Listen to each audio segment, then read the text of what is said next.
I want to talk to you about worldly things which deviate our attention from our God and His will. And in these series of videos, we're going to be using topics that seem to stimulate defensive mechanisms in many Christians. But there's a reason for doing so. First, we need to desensitize ourselves to worldly affairs. And second, we need to learn to live a Christian life in a world in which our God intended us to do. It all goes back to being prepared.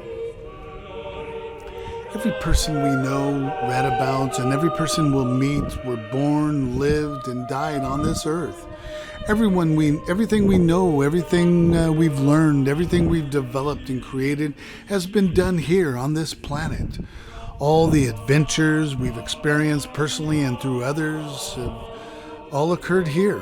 Everything we know about this earth, all the experiments conducted, all the developed theories, and all the new discoveries have all been accomplished here on this planet. We know more about the earth now than in any other time in our history. And in this acquired knowledge, many of the most intelligent among us have arrived at the conclusion that this planet and the universe is very old, much older than any religious creation story, including that of the Judeo-Christian tradition. The scientific theories of the natural creation of the universe and earth are based in fact.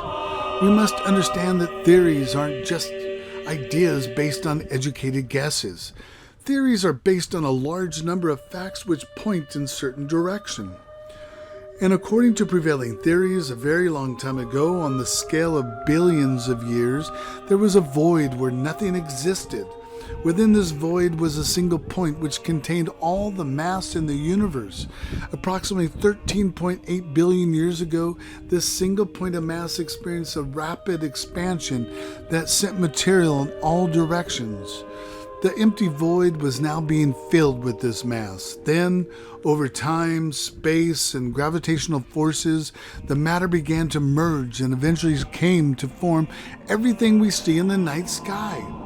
All the stars and planets were formed from this expansion and the subsequent regathering of matter, including this earth and all of us. Science's creation story is one born out of chaos, chance, and opportunity. How all the mass existing in the universe could be contained in a single point, no one really knows. Why all the mass would be contained in a single point, no one knows. Why there was this void outside of this single point, no one knows. How this matter which was ejected outward in all directions at high velocities could eventually merge to form huge bodies, no one really knows outside of indicating gravity as the most likely major force. No one was around to witness these events. The theory that the entire universe began from a single point was concluded through observation and deduction. By observing how the stars are moving through the universe and in relation to one another, it may be deduced, if you track the trajectories in reverse, that they all began from a single point. Christians and the church shouldn't be threatened by this. Although science has drawn conclusions about the origins and universe and earth, there are still many questions unanswered, and it doesn't necessarily rule out an act of God, despite what they may say. For an extended period, the earth was molten rock. In time, however, it began to cool, develop an atmosphere and bodies of water. In time, the water subsided and the cooled rock of the earth lifted and merged with other cooled rock through plate tectonics. When large plates formed, there was no other place for them to go except up or down. In time, the plates that were thrust upward led to mountain building and made the water to gather into larger and larger bodies. In time, some of the matter on Earth began interacting with other matter, and the combined matter became something we call life. The way science describes how life on Earth began is based on a huge number of facts, which has led to several theories about the origin of life. They're still working on the specifics, but in a nutshell, the following is how everything alive on Earth came to be, according to science. Evolution theory indicates life began with simple life forms, such as proteins, primitive DNA, single-cell organisms, and then multicellular organisms. Over an extended period, these simple life forms evolved into more complex forms. Body structures and systems became differentiated and more complex. According to this theory, all life began from a simple origin and progressed to the very complex. As such, we would expect to see plants in the fossil record long before we see animals. We would also expect to see less complex animals in the fossil record long before we see more complex animals. And this is precisely what the fossil record indicates. Christians shouldn't be threatened by such theories. Just as our biblical fathers tried their best to explain the world and their experiences, contemporary men are doing the same. Fighting our brothers about worldly things is not what our Father and Jesus desire from us. Our interest and our focus should be on heavenly things. We need to do what has been asked of us by our Father and Jesus, like preaching the message of the kingdom of heaven, demonstrating love and mercy to everyone, even those who promote evolution. People who spend time and effort attacking others and their worldly ideas faces the same dilemma a rich man does in achieving the kingdom of heaven. Time spent pursuing endeavors is time spent separate from God and the will of God. Let's be fair. Let's consider the account of creation from the Judeo-Christian perspectives. The comparisons may surprise you. Whether you want to believe it or not, the Judeo-Christian tradition describes a very similar event, not with theories and facts so much, but with stories passed down through history. Consider the similarities of how close science and creation stories are. And remember, the Judeo-Christian accounts of how the universe began have been around thousands of years longer than those of science.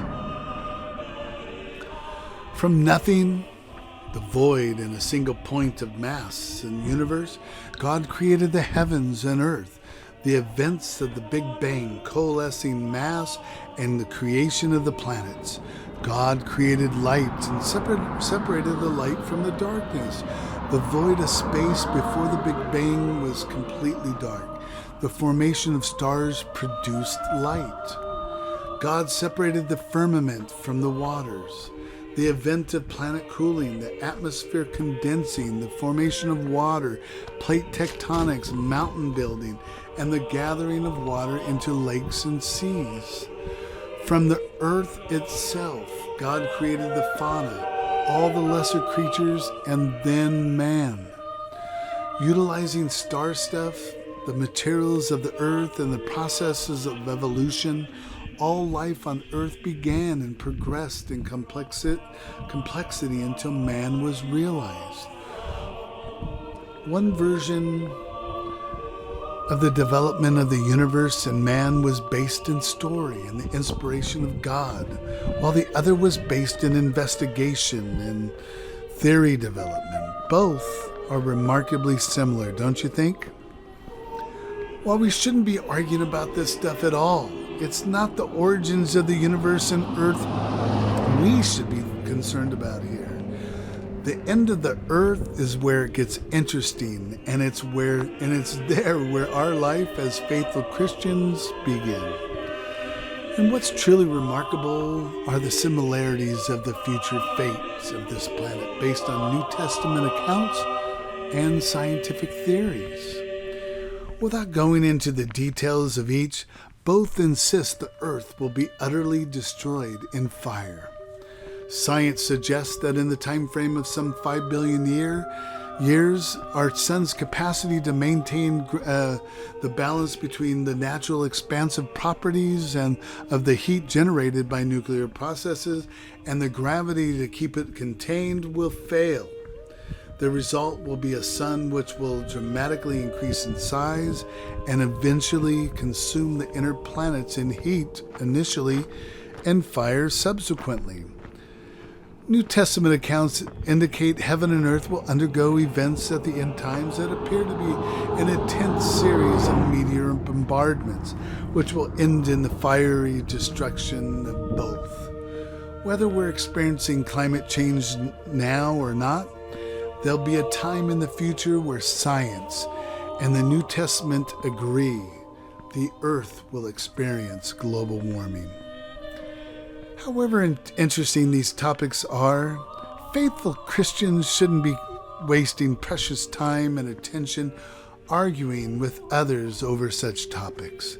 Our focus should be on demonstrating love to one another here on earth, now, while we're alive, through the acts of charity, mercy, forgiveness, and preaching. We cannot allow ourselves to invest in the affairs of this world.